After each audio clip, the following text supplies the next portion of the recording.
नाज़रीन, समूरी सिंध जे अंदरि इस्पतालुनि में बाइकाट हली रहियो आहे, OPDs जो बाइकाट आहे।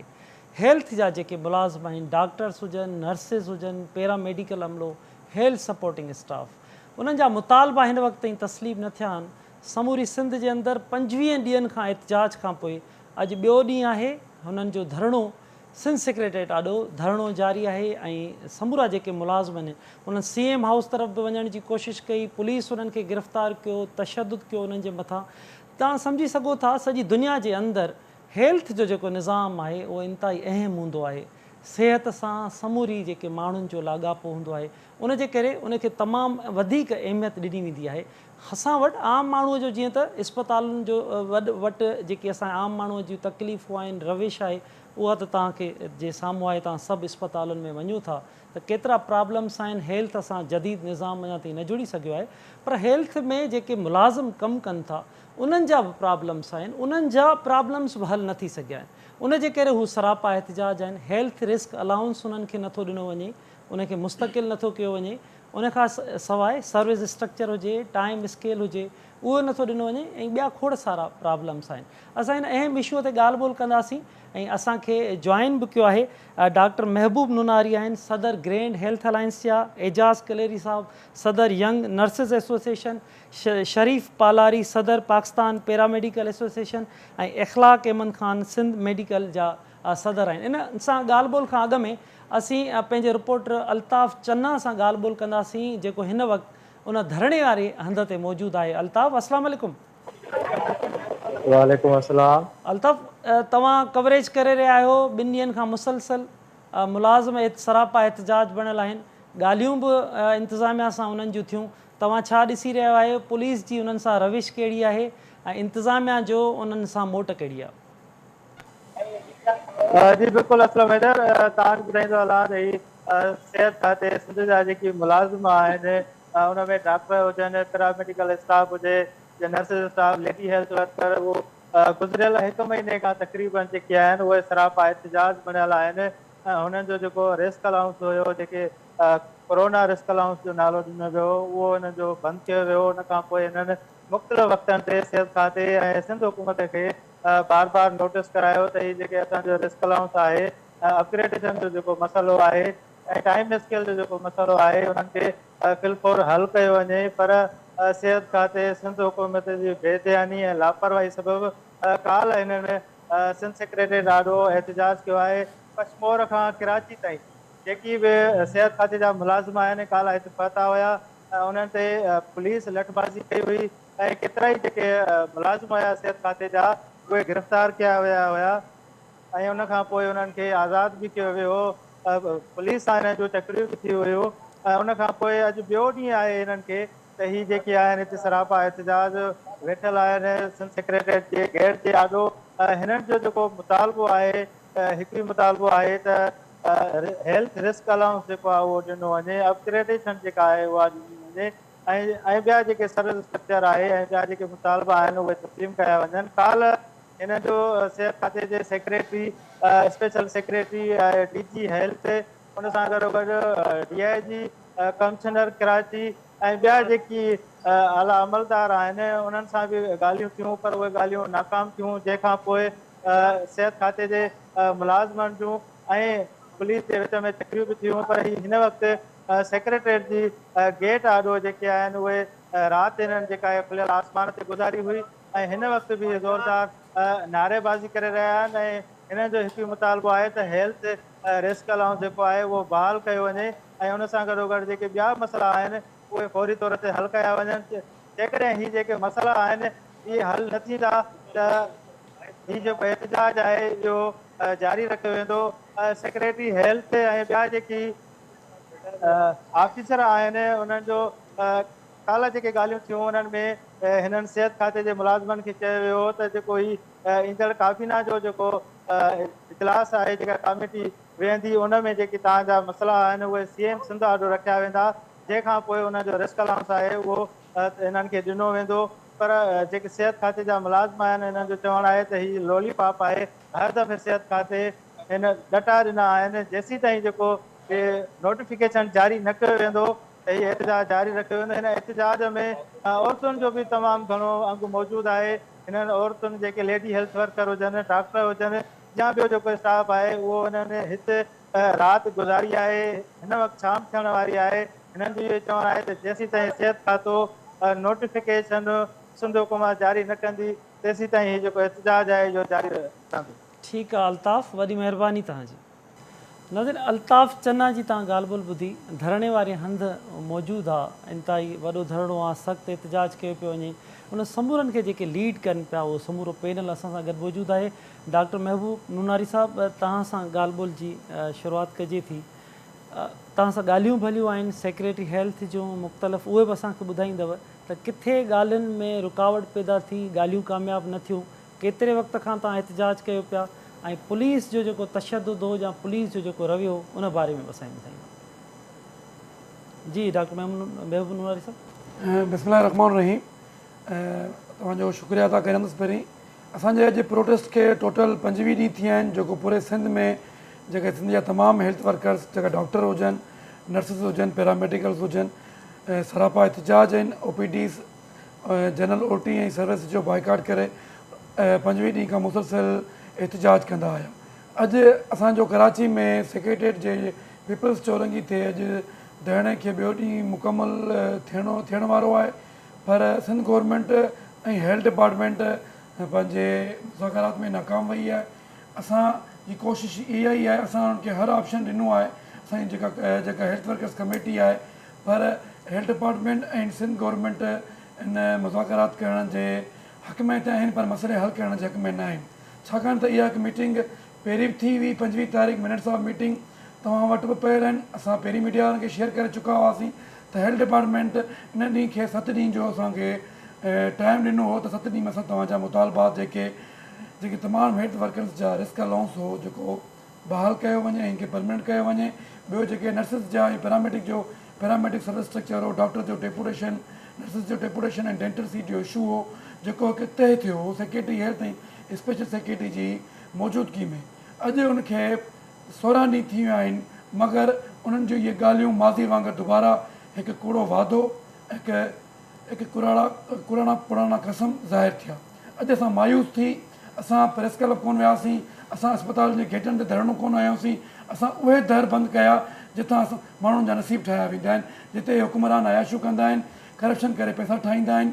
इहे मिनिस्टर जेके काबीना राति विच में रही हिकु हेल्थ वर्कर जो फ़ैसिलो करे रिस्क अलाउंस बंदि करे तव्हां ग़रीबनि खां उनजो रिस्क छीनियो आहे। छा आउं सम्झंदुसि उन मिनिस्टरनि खे अॼु उहो किथे आहिनि? छा मुराद अली शाह खे ख़बर कोन्हे पूरो सिंध बंदि लॻो पियो आहे, उहो टास्क करण लाइ राज़ी कोन्हे? तव्हां स्पेशल सेक्रेटरी खे मोकिलियो था, DG हेल्थ खे मोकिलियो था, जेको उन्हनि जे मसइले जो हल न आहे। असां इहो ई ऐलान कयो आहे त मुराद अली शाह शइ जो नोटिस खणे ऐं असां सां गॾु उहो वेहे या पंहिंजा सीनियर वज़ीर रखी असां खां पंहिंजा जेके मुतालबा आहिनि उन ते डिस्कस करे ऐं हिकु हल कढे। ठीकु आहे एजाज़ साहिबु, ही जेके मुतालबा आहिनि, जेके असां हिन ॻाल्हि ॿोल में शुरूआति में ज़िक्र बि कयो, रिस्क अलाउंस, इन खां अलावा सर्विस स्ट्रक्चर, टाइम स्केल, ॿिया मुतालबा, केतिरो वक़्तु थी चुको आहे तव्हां मुसलसल एहतजाज करे रहिया आहियो? त हीअ केतिरे वक़्त खां, केतिरे अरसे खां इहे तव्हांजा मुतालबा न पिया मंज़ूरु थियनि? अॼु तव्हां सेक्रेटरी ॾाढो धरणो हणण ते मजबूर थिया हो। Thank U. सब खां पहिरियों मीडिया जो आउं शुक्रगुज़ार आहियां जो हिन क्रूशियल इशूज़ ते असांखे ॻाल्हाइण जो मौक़ो ॾिनो आहे। वक़्तनि ब वक़्तनि मीडिया ते इहे ॻाल्हियूं अचनि थियूं ऐं डिस्कशन्स थियनि था, TV टॉक शो बि थियनि था ऐं इलेक्ट्रॉनिक ऐं प्रिंट मीडिया में असीं इहे ॻाल्हियूं उथारियूं था। तक़रीबन 20 खां 25 साल थी विया आहिनि जेके प्रमोशन्स जा मसइला आहिनि, जेके टाइम स्केल जा मसइला आहिनि, जेके सर्विस स्ट्रक्चर जा मसइला आहिनि। सो इहे टाइम टू टाइम प्रोटेस्ट ज़रिए हाईलाइट थींदा रहिया आहिनि, मीटिंग्स जे ज़रिए बि हाईलाइट थींदा आहिनि। अनफॉर्चुनेटली सिंध हुकूमत इन ते सीरियस कोन्हे, न ई त हू सर्विस स्ट्रक्चर ॾियण लाइ सीरियस आहे, न ई हू टाइम स्केल ॾियण लाइ सीरियस आहे, न ई हू वरी जेको आहे त न्यू सीट्स क्रिएशन करण लाइ जेको आहे त राज़ी आहे। सिर्फ़ु उन्हनि खे जेको आहे त पैसो कमाइणो आहे। ऐं बोर्ड में तव्हां ॾिठो हूंदो त जेको फ्लड आयो उन फ्लड में केतिरी करप्शन हुकूमत कई, उन खां अलावा कोविड में केतिरी करप्शन कई वई आहे, उन जी ऑडिट थियणु खपे। छो जो ही ग़रीब आवाम जेका आहे या पब्लिक आहे उहा परेशान आहे। उन सां गॾोगॾु हुकूमत वक़्तु जेको आहे त असांजे सिहत जे मुलाज़िमीन खे जेॾो परेशान कयो आहे ऐं हींअर हू इहा ॻाल्हि था कनि त असां वटि पैसो कोन्हे। 23 बिलियंस जेको आहे इन्वॉल्व थो थिए। असीं उन्हनि खां इहो पुछणु था चाहियूं तव्हांजे तवसुल सां, तव्हांजे प्रोग्राम जे तवसुल सां, त जेकॾहिं एतिरो पैसो तव्हां वटि इन्वॉल्व थिए पियो, तव्हां वटि ॾियण लाइ कोन्हे, त पोइ तव्हां पहिरियों इहो असांखे छो रिलीज़ कयो ऐं नोटिफाइड कयो ऐं माण्हुनि खे मिले पियो ऐं अचानक इन खे बंदि करण जे लाइ तव्हां फिलफोर उहा काबीना जी मीटिंग घुराए करे उन में जेको आहे इहो ख़तमु कयो वियो।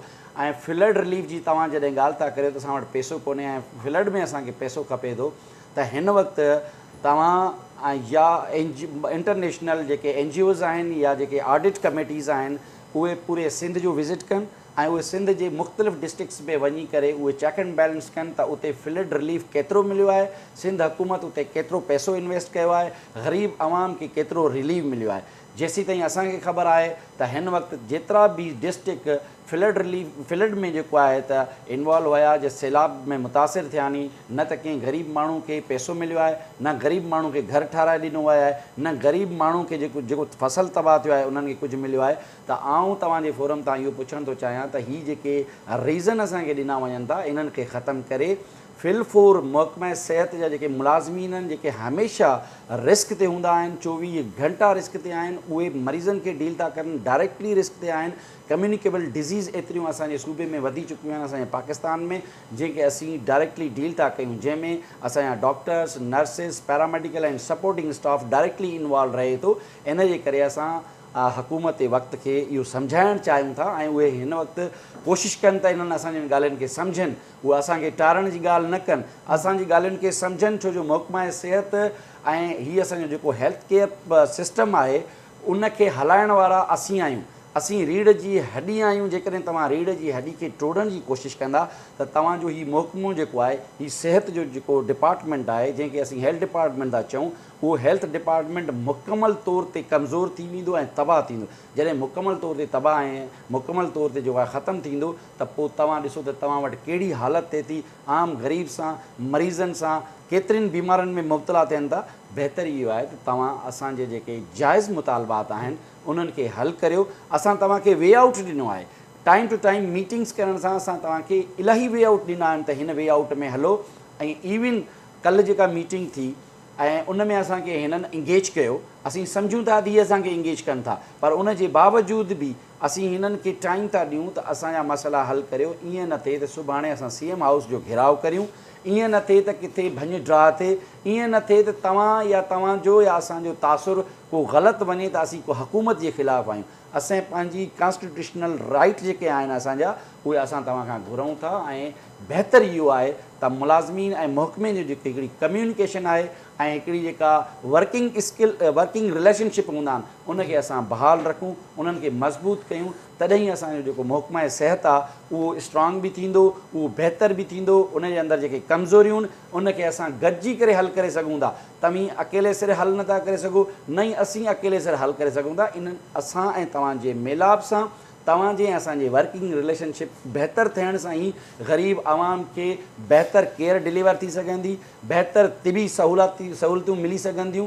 जेकॾहिं असां इहे शयूं न कंदासीं, कॉन्फ्लिक्ट में वेंदासीं, त नुक़सानु अल्टीमेटली जेको आहे ग़रीब पेशेंट ऐं ग़रीब आवाम जो थींदो। बिल्कुलु सही था चओ एजाज़ साहब। वाक़ई इस्पतालूं जेके बि असां ॾिसूं था, आवाम तमामु घणो डिस्टर्ब आहे। शरीफ़ पालाड़ी साहब, हिकु त मां तव्हां खां मालूम कंदुमि त हिकु त हीउ जेको एहतिजाज हली रहियो आहे, इन सां आम माण्हू त तमामु घणो डिस्टर्ब आहे, पर तव्हांजे एहतिजाज में केतिरियूं गिरफ़्तारियूं थियूं, उन खां पोइ आज़ादु थिया तव्हांजा मुलाज़िम, ॻाल्हियूं बि तव्हां सां थियूं जंहिंजो एजाज़ साहब ऐं महबूब साहब बि ज़िक्र कयो, त ख़ातिरियूं कहिड़ियूं थियूं? हेल्थ खातो तव्हांखे कराए त ॾहें तव्हांजा मुतालबा तस्लीम थींदा, केतिरो वक़्तु तव्हांखे ॾियनि पिया? छो जो हीअ त केतिरा 25 ॾींहंनि खां तव्हांजो एहतिजाज हली रहियो आहे।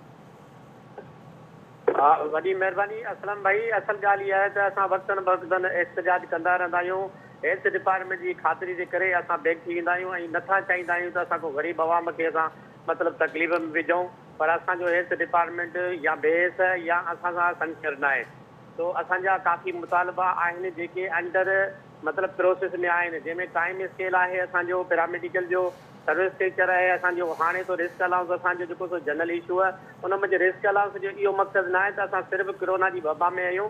असां हिन वक़्तु हेल्थ डिपार्टमेंट सॼो जेको आहे उहो आहे माना पूरी खोड़ सारी वबाऊं आहिनि जंहिंजे करे असीं फ्रंट लाइन ते कमु कयूं था। जॾहिं कोरोना आई तॾहिं सॼो मुल्क बंदि थी वियो हुयो ऐं असांजो जेको सो अमलो फ्रंट लाइन ते बीठो हो ऐं खोड़ सारा असांजा पैरामेडिकल वारा खोड़ डॉक्टर खोड़ असांजूं नर्सूं शहीद थी वियूं हलियूं ऐं असांजो इहो मुतालबो हींअर जो न आहे। इहो 2000 खां वठी असां मुसलसल मुतालबो कंदा अचूं त असांखे रिस्क अलाउंस ॾिनो वञे ऐं वक़्तनि ब वक़्तनि असां एहतिजाज कयूं था। असीं हेल्थ डिपार्टमेंट जे मतिलबु हुनजी ख़ातिर खाईअ ते असां बेक थी था वञूं पर असांखे पोइ रिस्पॉन्स सही तरीक़े सां नथो मिले वञे। असां नथा चाहियूं त असां रोडनि ते अचूं ग़रीब अवाम खे तंग कयूं पर असांखे पंहिंजो हेल्थ डिपार्टमेंट मजबूर थो करे। हाणे रीसेंट असां जॾहिं एहतिजाज जो ऐलान कयो त सेक्रेटरी साहिबु असां भई ॻाल्हियूं कयूं 8 ॾींहंनि जो असांखां टाइम वरितईं। असां बेक थियासीं उन खां पोइ असां हुनखे 12 ॾींहं ॾिना। अॼु 25 तारीख़ ताईं असां हुनखे फाइनल लेटर ॾिनोसीं त साईं असांखे 5 तारीख़ ताईं तव्हांखे टाइम आहे। उन खां पोइ 6 तारीख़ असांजी हुई। हाणे हिते असां धरणो हणियो वेठा आहियूं त असां को मजबूरीअ जे करे हणियो वेठा आहियूं। असांखे शौक़ु न आहे। असांजो जेको पंहिंजो राइट आहे जेको ॾिसो था त असां बग़ैर जेके पेशेंट बग़ैर किट जे जेके पेशेंट जी ख़िदमत कयूं था खोड़ सारियूं असां वटि जेके पैरामेडिकल डॉक्टर नर्सिस इफेक्ट थी चुका आहिनि ऐं असां नथा चाहियूं पर असां ते हरभरू जेको सो बाक़ाइदे असांखे मैदान ते कढियो वियो आहे ऐं असांजो धरणो जारी आहे ऐं इनशाला जारी रहंदो। ऐं कुझु माण्हू असांजा कल्ह गिरफ़्तार थिया हुआ। उन खां पोइ राति देरि सां जेको सो एजाज़ कलेरी भाई ऐं डॉक्टर महबूब जी कोशिशि सां राति जो 10-11 बजे वापसि छॾिया विया आहिनि ऐं असांजो हिते धरणो जारी रहंदो। ठीकु आहे शरीफ़, तव्हां असां सां गॾु मौजूदु रहिजो, पाण ॻाल्हि ॿोल जारी रखूं था। महबूब साहिबु, हीउ जेको एहतिजाज हली रहियो आहे असीं बि ॾिसी रहिया आहियूं जहिड़े अंदाज़ में तशदुद थिए थो तव्हांजे मुलाज़िमनि ते इंतिहाई अफ़सोसनाक इहा सूरत हाल हूंदी आहे त हीउ छा किथे सम्झिजे त हीउ मामिलो कामयाबु थी वेंदो? छो जो जहिड़े अंदाज़ में तव्हांखे कल्ह ख़ातिरियूं करायूं हुयूं इन खां असां अॻे हफ़्ते जी ॻाल्हि कयूं, अॻे साल जी ॻाल्हि कयूं, मुसलसल तव्हांखे ख़ातिरियूं थींदियूं अचनि थियूं। हाणे हिन जो हल छा निकिरे, कीअं इन जो मामिलो हल थिए? तव्हांजा जेके मुतालबा तस्लीम नथा थियनि उन सां तव्हांजो डॉक्टर, तव्हांजो नर्स, तव्हांजो उहो जेको अमलो आहे उहो भोगे केतिरो थो, केतिरा प्रॉब्लम्स हुन सां आहिनि? असांजो त हमेशह आख़िरी हल इहो हूंदो आहे त असां थ्रू मज़ाकरात थ्रू पीसफुल मज़ाकरात करे पंहिंजे हेल्थ वर्करनि खे पंहिंजा हक़ूक़ ॾियारियूं ऐं इदारे में जेके हेल्थ फैसिलिटीज़ में डिफेक्ट्स आहिनि, जेको हेल्थ डिपार्टमेंट पूरो तेलका वाइस खां डिस्ट्रिक्ट लेवल ताईं कोलेप्स लॻो पियो आहे। हेल्थ डिपार्टमेंट उहे खामियुनि खे न पूरो कंदे हिकिड़ो त उहे खामियूं वधंदियूं वञनि, ॿियो हेल्थ वर्कर्स ते ज़ुल्म कंदा त अवाम ऐं हेल्थ वर्कर्स मछरजी पवंदा। हिकु ॾींहुं इहे हेल्थ वर्कर्स ऐं इहे अवाम हिननि जे घरनि ते घेराव कंदा। इहे काबीना जे मिनिस्टर ते ॾिठो वञे 25 ॾींहं खां हिकु हेल्थ वर्कर्स हिकु हड़ताल ते आहे, प्रोटेस्ट मुज़ाहिरनि ते आहे, OPD नथो करे, मरीज़ ॿार रुलनि पिया। तव्हां इहो सोचियो त CM मुराद अली शाह जेको चूंड जी इन्हनि जेके हेल्थ वर्कर्सनि जी जेका असांजी पॉपुलेशन आहे 3 खां 4 लख आहे, ॿिया हुनजे फैमिली मेंबर्स आहिनि, हुनजो वर्कर्स जो रेशो 15 खां 20 लख थिए थो। इहे ई वर्कर हिननि खे वोट ॾियनि था, असेंबली में विहारिनि था। इन्हनि वटि हिकिड़ो मिंट न आहे जो पंहिंजो को वज़ीर अहिड़ो को नुमाइंदो रही मसइलो हल करे। कल्ह बि असांजे हेल्थ वर्करनि ते हिननि टॉर्चर करे उन्हनि ते पथराव कयो आहे, हुननि खे डंडा हणी हुन ज़ख़्मी कयो वियो आहे। पोइ बि अञा बि असां बर्दाश्त कयूं पिया, आख़िर घड़ी ताईं बर्दाश्त कंदासीं। असां मसइले जो हल बि कढंदासीं। अगरि इहो न मञंदा ऐं मजबूरन असांखे इहो टारगेट करे असांखे सस्पेंड कनि या अरेस्ट कनि त इहो जल्दी करे वठनि, छाकाणि त असां इन लाइ बि राज़ी आहियूं। पर बग़ैर मसइलनि जे हल इहो माण्हू जेके जमा थिया आहिनि कराची में सेक्रेटरीट जे गेट ते ईअं न वेंदा। मूंखे इहो ॿुधायो जेके हेल्थ सिस्टम में ॻाल्हियूं था कनि त जेके मरीज़ एक्सपायर पिया थियनि डॉक्टरनि जी कमीअ करे, डॉक्टर हड़ताल ते आहिनि। अगरि डॉक्टर इदारनि में जॾहिं कम बि कंदा आहिनि, तव्हां मूंखे ॿुधायो तव्हां इस्पतालनि में केतिरा वेंट ॾिना आहिनि, केतिरा डॉक्टर ॾिना आहिनि, केतिरा नर्स ॾिना आहिनि जेके मरीज़नि जी प्रॉपर केयर कनि। तव्हां मरीज़नि खे दवाऊं न ॾियो, हिकिड़ो तुंहिंजे प्रॉपर इंक्यूबेटर न ॾियो, हिकिड़ो तव्हां फैसिलिटी न ॾियो, टर्शरी केयर में हलिया वञो उते ई प्रॉपर दवा कोन्हे। ॿियो ई असांजा जेके डेंटल डॉक्टर्स आहिनि 8 खां 10 हज़ार बेरोज़गार वेठा आहिनि, 8 खां 10 हज़ार बेरोज़गार आहिनि। असांजे जेको ओरल कैंसर जेको रिसर्च आहे, असांजा केतिरा ई मरीज़ ओरल कैंसर में मुब्तला थी चुका आहिनि। पोइ बि डेंटल डॉक्टर जी सीटूं घणियूं 15 अनाउंस कंदा आहिनि, 20 अनाउंस कंदा आहिनि। ॿियो ॾिठो वञे हे ॻाल्हि था कनि फिनांस अप्रूव कोन कंदो। हे जेके मिनिस्टर साहिबु आहे, सेक्रेटरी आहे, इहो मूंखे इहो ॿुधाइनि त डॉक्टर नर्सिस जी डेपुटेशन जेका अप्रूव थी 3 साल खां पई आहे उहो नोटिफाई कोन थी करे।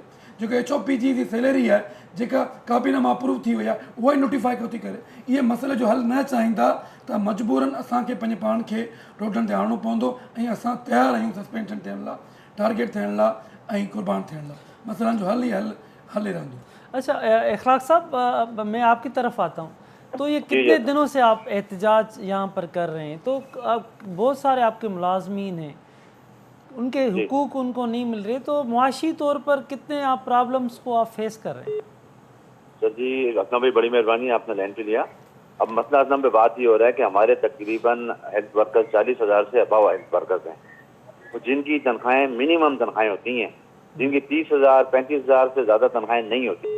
अब आप ये अंदाजा लगाएं 17,000 जो इन्हें मिल रहा था रिस्क अलाउंस के नाम पर, इस महंगाई के दौर में रात को आटे की कीमत 50 रुपए होती है तो रात में 70 रुपए हो जाती है, अगले दिन 100 रुपए हो जाती है। ये कंट्रोल हो नहीं पा रहा। अब 17,000 रुपए यकमुश्त अगर जिन मुलाजमीन के तनख्वाह से काट दिए जाएंगे तो वो अपने बच्चों की फीसें कहाँ से जमा कराएंगे, वो अपने घर के किराए कहाँ से देकर देंगे? तो ये तो छोटे मुलाजिम हैं। आप हमारे को तो रिस्क अलाउंस तो हम तो चाह रहे थे कि हमें हेल्थ प्रोफेशनल अलाउंस बढ़ा दिया जाए, हमारे बच्चों हमारे मुलाजमीन को प्रमोशन दिए जाए।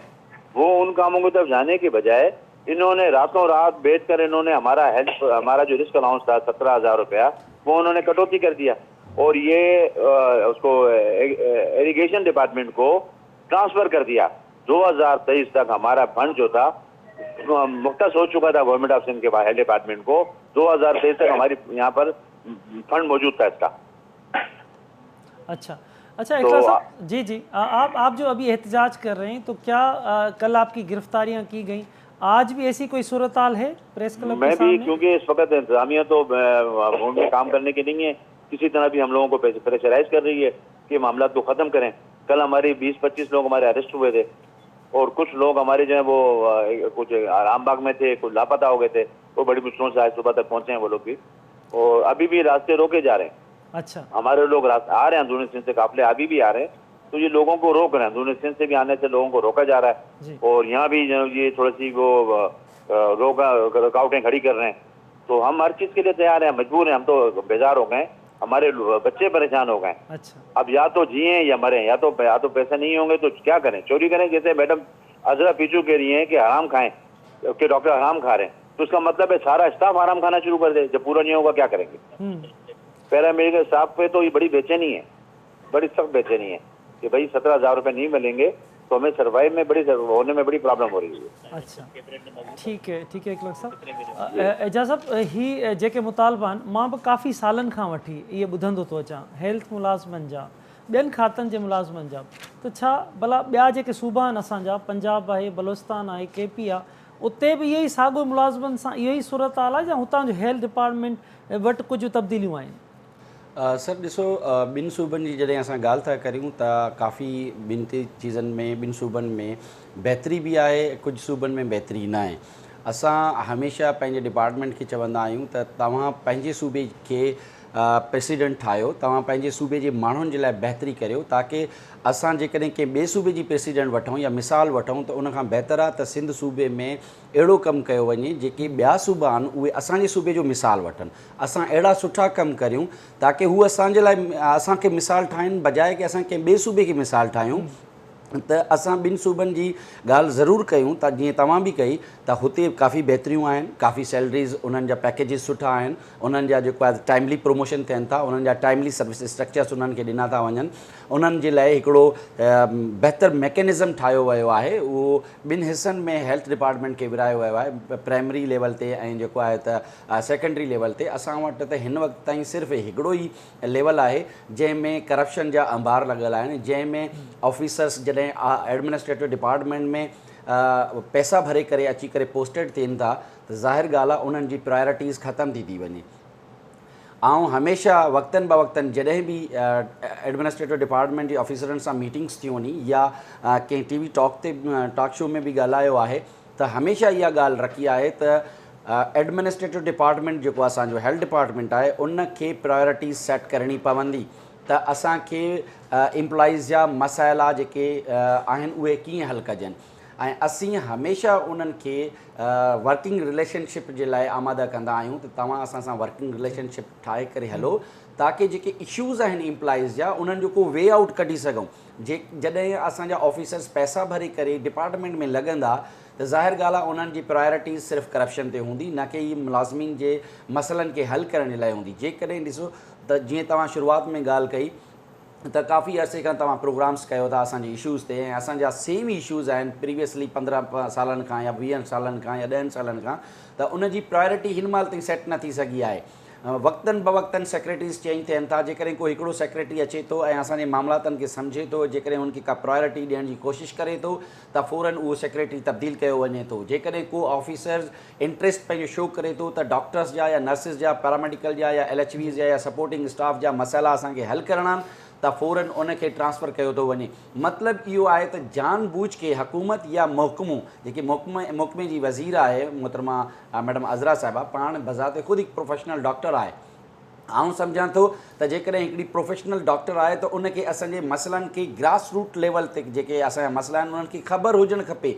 ऐं आउं सम्झां थो त ख़बर आहे बि सही, पर अनफॉर्चुनेटली उन मामलातनि ते अचण लाइ हू राज़ी कोन्हे, बजाए कि असांखे बहितर पैकेजिस, बहितर असांखे रस्तो ॾियणु खपे। ऐं तव्हां ॾिठो हूंदो त मुख़्तलिफ़ प्रोग्राम्स जे अंदरि हुननि जेको आहे त अहिड़ा अल्फाज़ इस्तेमालु कया जेके पार्लियामेंटेरियन खे चवणु मुनासिबु कोन आहिनि। मीडिया जे साम्हूं या कंहिं तव्हां तक़रीब में वेही करे तव्हां चओ त डॉक्टर्स जेके इन हराम खाइणु छॾे ॾिन, त इहे इंतिहाई ग़लति अल्फाज़ आहिनि तव्हां पंहिंजी कम्यूनिटी खे। ऐं तव्हां नर्सिस जे लाइ त तव्हांखे मार्केट मां मिलंदा या तव्हां हलिया वञो असांखे ॿिया मिलंदा। मां तव्हांखे हिते हिकिड़ी पॉइंट रेज़ कंदो हलां त हिन वक़्तु असांजे सूबे में जेका बोर्ड जी हालत आहे, हिन वक़्तु जेका असांजे सूबे में कम्यूनिकेबल डिज़ीज़ जी हालत आहे, हिन वक़्तु जेका सिचुएशन वर्स आहे, उन में पूरे सूबे में 5000 टोटल नर्सिस जी स्ट्रेंथ आहे। हाणे तव्हां ॿुधायो मूंखे त पाकिस्तान सिंध जी जेका पॉपुलेशन आहे उनखे बि तव्हां साम्हूं रखो ऐं सिंध जी नर्सिस जी स्ट्रेंथ खे बि साम्हूं रखो।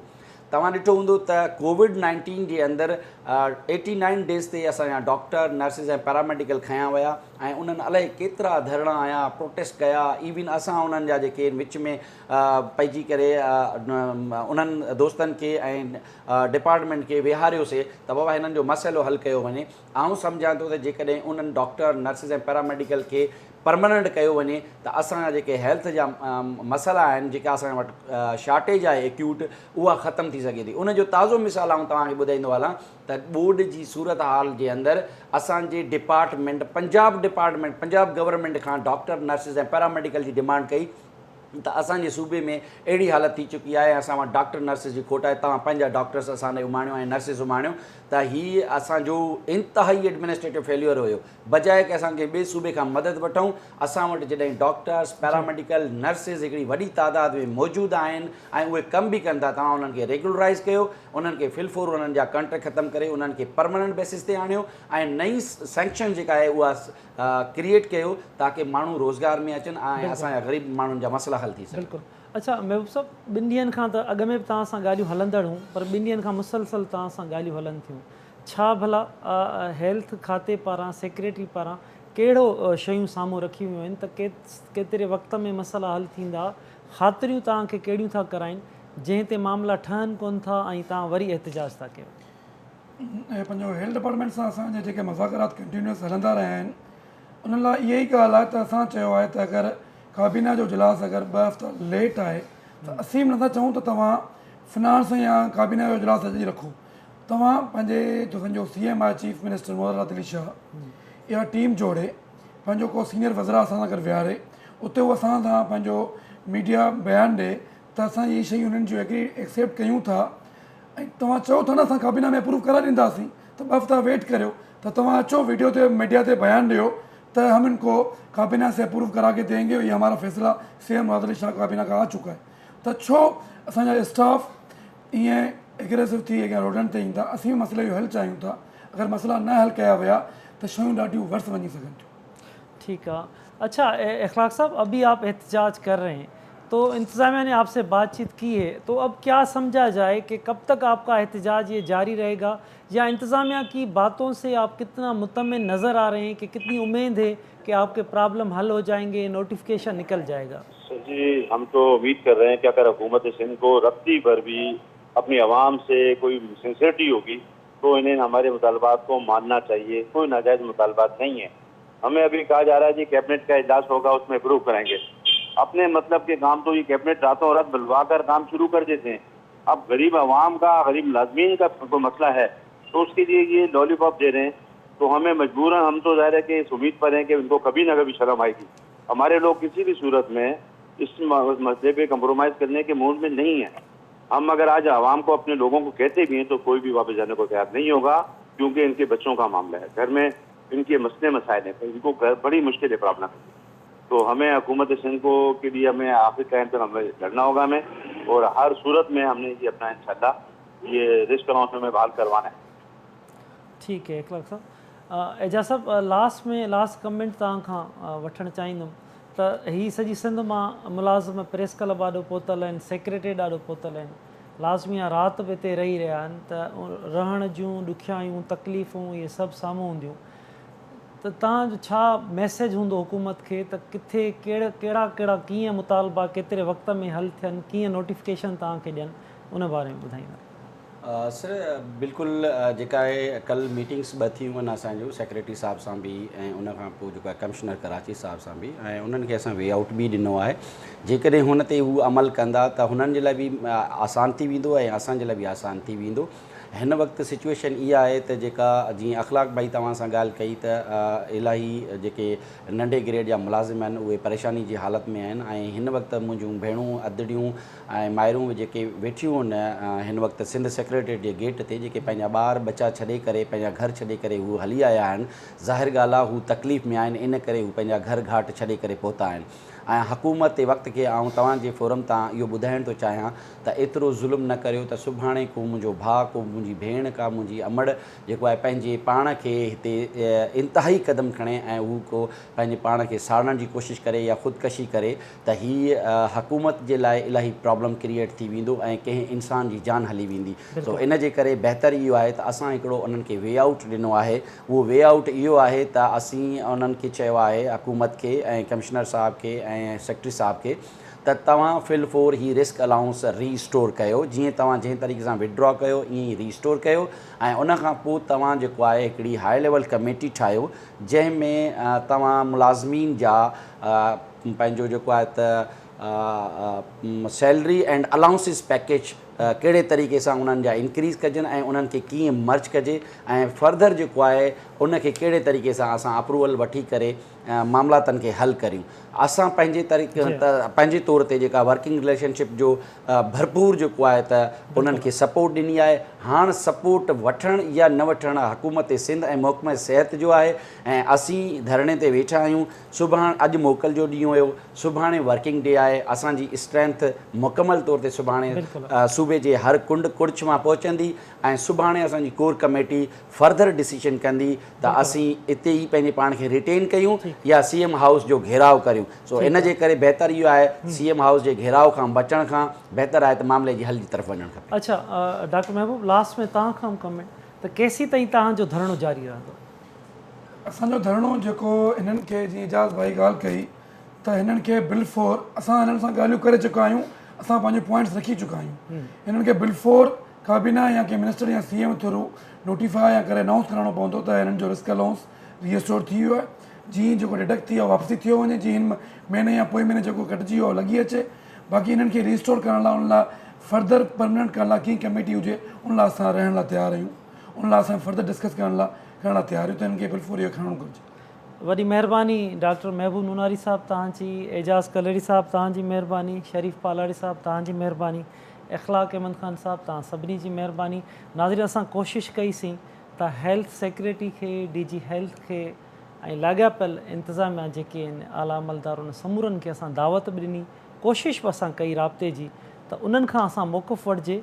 हिकु तरफ़ मुलाज़िमनि जो ई मौक़ुफ़ हो जेको तव्हां ॿुधो, ऐं ॿिए तरफ़ असां सरकार जो मौक़ुफ़ बि वठण जी कोशिशि कई, पर हुननि असां सां राब्तो हुननि सां असांजो न थी सघियो। इंतिहाई अहम इशू आहे। सॼी सिंध में पैरामेडिकल हुजे, डॉक्टर्स हुजनि, नर्सिस हुजनि, सभु एहतिजाज आहिनि ग्रैंड हेल्थ अलायंस जे प्लेटफॉर्म तां। सखर, मीरपुर ख़ासि, लाड़काणो, कराची, सॼी सिंध में केतिरनि ई ॾींहंनि खां OPDs जो बाइकाट आहे। 2 ॾींहंनि खां वठी सेक्रेटरीट ॾाढो धरणो जारी आहे। हेल्थ जा इशूज़ तमामु घणा आहिनि। असीं अॼु इस्पतालुनि जा चकर हणूं था, इस्पतालुनि में जदीद मशीनरीज़ जी खोट आहे, ॿिया इशूज़ आहिनि, उहे इशूज़ हेल्थ खातो हल न करे सघियो आहे, मरीज़नि खे रिलीफ न ॾेई सघियो आहे। ताज़ो कल्ह जी ॻाल्हि आहे, केतिरा ई जेके मरीज़ उन्हनि राब्तो कयो त उन कैंसर जूं दवाऊं फ्री मिलंदियूं, हाणे उहे दवाऊं नथियूं मिलनि। अहिड़ा खोड़ सारा प्रॉब्लम आहिनि।